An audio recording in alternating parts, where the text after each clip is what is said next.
Today, I want to talk about breathing air from the future, a concept from a TED Talk I recently watched. Now, we all know that when we imagine what our future will look like, it's important to literally put yourself into that future to see, feel, and touch what it will be like. In today's show, I look at a TED Talk where the speaker literally gave people the chance to smell air from the future. So take a deep breath and let's get started. Welcome to Everyday A New Thought. I'm Thor Chalgren. It's T.G.I.TED, a new feature on the show where I look at one TED Talk that inspires me. I started last week with episode 119, where I talked about the hidden power of smiling, and I'll put that show in the description. Oh, and great news, my own TEDx talk is now available. A week ago, it wasn't, and then about 8 hours after the episode came out, it was actually released. So my talk, which is called Why You Should Embrace Chaos on Vacation, is now available, and I'll put that link in the show description below. So on to today's talk. I watched a TED Talk by someone named Anab Jain. She's in the futurist business where she explores what the future will look like. And she actually has this very interesting approach, which is that she makes it tangible. She really puts you in the place where you can see, feel, and touch what the consequences of a particular future action will look like.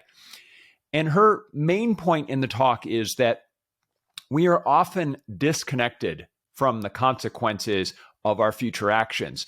They don't feel real to us.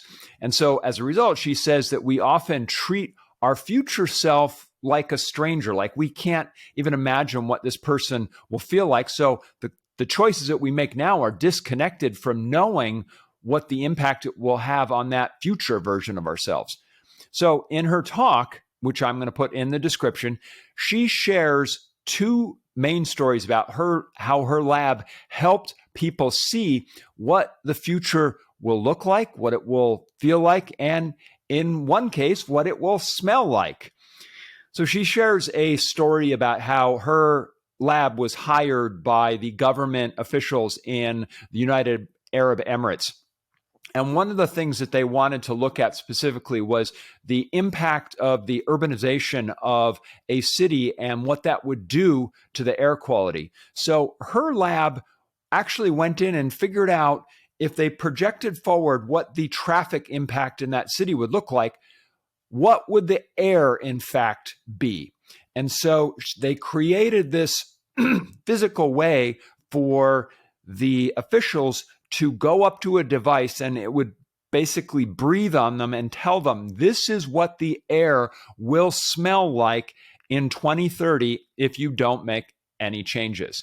And the point that they made was this is essentially the air that your children are going to live in.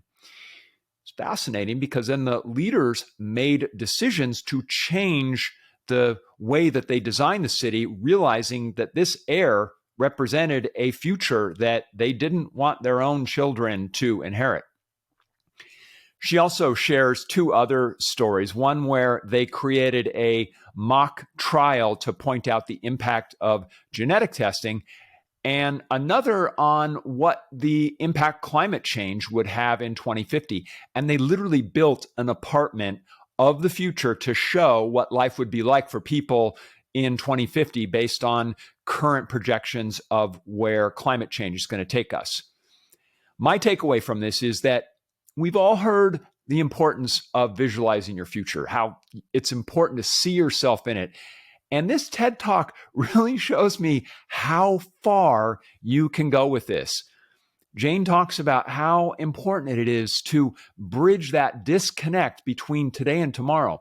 So if you're ever thinking that you're not visualizing specific enough, that when you imagine the future that you see for yourself, that maybe you're not bringing that specificity of sensory impact, you're probably right, because here's someone who literally creates what the future looks like that helps us bridge that disconnect between who we are today and who we're going to be tomorrow.